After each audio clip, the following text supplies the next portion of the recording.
वसंत कुमार शिवशंकर पादुकोण, जिन्हें हम गुरुदत्त के नाम से जानते हैं, वर्ष 1950 के दशक के सफल अभिनेता, नृत्य परिकल्पक, लेखक, निर्माता, निर्देशक और निर्माता थे। श्याम बेनेगल इनके कजीन थे।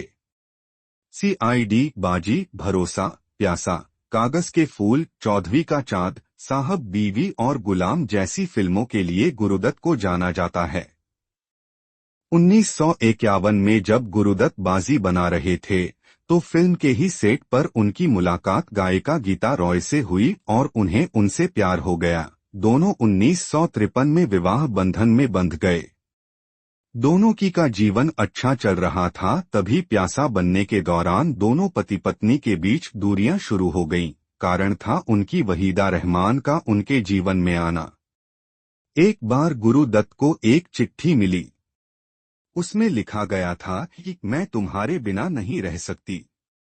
अगर तुम मुझे चाहते हो तो आज शाम को 6:30 बजे मुझसे मिलने नारीमन पॉइंट पर आओ। तुम्हारी वहीदा। जब गुरुदत्त ने ये चिट्ठी अपने दोस्त अबरार को दिखाई तो उन्होंने कहा कि मुझे ये नहीं लगता कि ये चिट्ठी वहीदा ने लिखी है। दोनों ने इस चिट्ठी का रहस्य जानने की योजना बनाई। अबरार अपनी फिएट कार में नारीमन पॉइंट पहुंचे और उन्होंने अपनी कार CCI के पास एक गली में पार्क कर दी। उन्होंने देखा कि गीता दत्त और उनकी दोस्त स्मृति बिस्वास एक कार की पिछली सीट पर बैठी किसी को खोजने की कोशिश कर रही हैं। पास की बिल्डिंग से गुरुदत्त भी ये सारा नजारा देख रहे थे। घर पहुंचकर दोनों में इस बात पर जबरदस्त झगड़ा हुआ और दोनों के बीच बातचीत तक बंद हो गई। इसी बीच वहीदा रहमान भी गुरुदत्त को छोड़ के चली गई। ऐसा माना जाता है कि वे नहीं चाहती थी गुरुदत्त का घर टूटे। BBC की रिपोर्ट के अनुसार 9 अक्टूबर 1964 को उनके दोस्त अबरार अलवी उनसे मिलने गए तो गुरुदत्त शराब पी रहे थे। इस बीच उनकी गीता दत्त से फोन पर लड़ाई हो चुकी थी। वो अपनी 2.5 साल की बेटी से मिलना चाह रहे थे और गीता उसे उनके पास भेजने के लिए तैयार नहीं थीं। गुरुदत्त ने नशे की हालत में ही उन्हें अल्टीमेटम दिया, बेटी को भेजो वरना तुम मेरा मरा हुआ शरीर देखोगी। 1 बजे रात को दोनों ने खाना खाया और फिर अबरार अपने घर चले गए।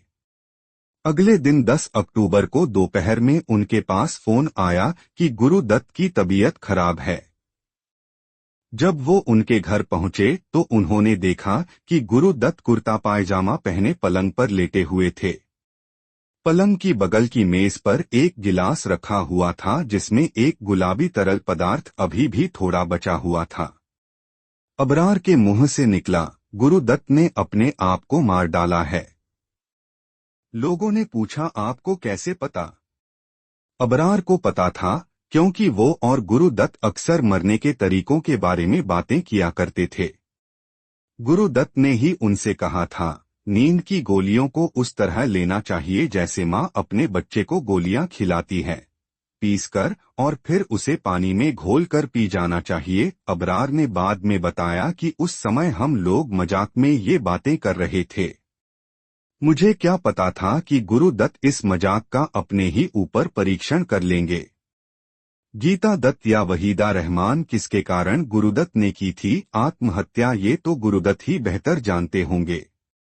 शादीशुदा हो के भी चक्कर चलाना, अपनी पत्नी पर बंदिशें पर स्वयं को स्वतंत्र मानना, शराब पीना और जीवन की असफलताओं को स्वीकार न कर पाने के कारण गुरुदत्त जैसी योग्यता जल्दी चली गई। गुरुदत्त की कहानी से सीखिए और अपने परिवार को प्राथमिकता पर रखिए। वीडियो पसंद आया हो तो लाइक करें, चैनल को सब्सक्राइब करें।